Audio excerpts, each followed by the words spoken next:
High বন্ধুরা, কেমন আছেন সবাই? আশা করি সবাই অনেক অনেক ভালো আছেন এবং সুস্থ আছেন। আর আমিও ভালো আছি। তো কয়েকদিন ধরেই বৃষ্টির মৌসুম শুরু হয়ে গেছে। আর এই বৃষ্টির সময় আমার একদমই ঘরে বসে থাকতে ভালো লাগে না।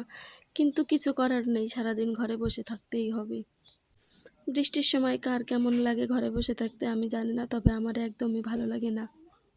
আমি এই ভিডিওটি অনেক দিন আগেই সংগ্রহ করেছিলাম, কিন্তু সময়ের কারণে আমি দিতে পারিনি, তাই ভাবলাম যে আজকে এই ভিডিওটি দিয়ে দেই।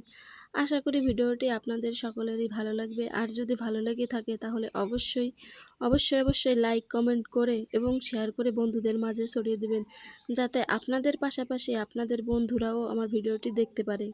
ভিডিওটি করেছিলাম আমি সন্ধ্যার কিছু সময় আগে, এজন্য হয়তো বা ভিডিওটি দেখতে একটু অন্যরকম লাগতে পারে, মানে কালো লাগতে পারে।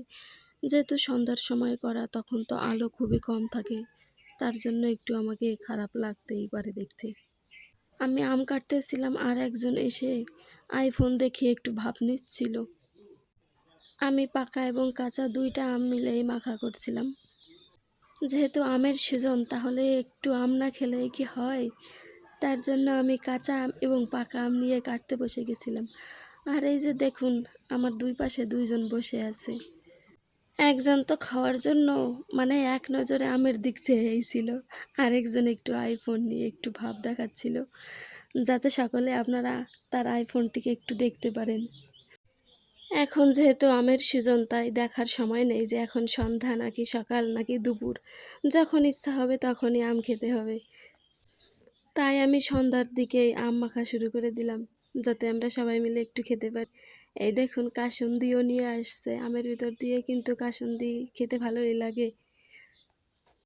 এমনিতে আম মাখা খাচ্ছি, প্রায় সন্ধ্যা হয়ে গেছে, তার মধ্যে একটা নিয়ে আসলো পেয়ারা। পেয়ারাটা নাকি না কেটে দিলেই হবে না। এমনিতেই আম মাখা খাচ্ছি, প্রায় সন্ধ্যা লেগে গেছে, আবার তার মধ্যে নিয়ে আসলো পেয়ারা। এটা কি সহ্য করা যায়? আপনারাই বলেন, একটার ভিতরে আরেকটা। আমি কাটতেছি, আবার আরেকজন এসে ইংরেজ করতেছে। এটা কি সহ্য করার মতো? একজন যদি একটা কাজ করে থাকে আর সেই কাজে যদি আরেকজন হাত লাগায়, তাহলে কেমন হয় বলেন? আমার আম কাটা শেষ হয়ে গেছে, এখন হচ্ছে কাসুন্দি দিয়ে, লবণ দিয়ে আর মরিচ দিয়ে আমটাকে মাখাবো।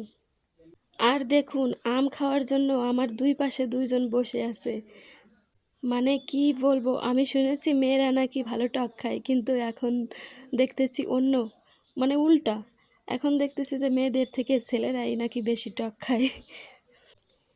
সে তারা খাইতেই পারে, এতে আমার কোনো সমস্যা নেই। তাদের যদি কোনো সমস্যা না হয় তাহলে আমার সমস্যা হবে কেন, তাই না? আর দেখুন, আমার আশেপাশে সবাই বসছে কীরকম, সুসাগুলি এমনভাবে বসে আছে, আমি খাচ্ছি আর ওরা ওইভাবে তাকিয়ে আছে, কি আর বলবো। ভেবেছিলাম সন্ধ্যা লেগে গেছে, হয়তো বেশি মানুষ খাবে না, কিন্তু আমার দেবরগুলো এত পরিমাণ দুষ্টু, কি বলবো। মাখানোর সাথে সাথে ওদের খাওয়া শুরু হয়ে গেছে। আর দেখুন, ওদের আবার আমার খাইয়েও দেওয়া লাগে। এ কি সহ্য করার মতো? মনে হচ্ছে ওরা ছোট বাচ্চা, এজন্য ওদের খাইয়ে দিচ্ছি আমি। তো আপনাদের কার কাছে কেমন লাগে আম? আমার কাছে তো পাকা আম খেতে হেব্বি লাগে। তো আপনাদের কাছে পাকা আম এবং কাঁচা আম খেতে কার কাছে কেমন লাগে? অবশ্যই অবশ্যই আমাকে কমেন্ট করে জানিয়ে যাবেন।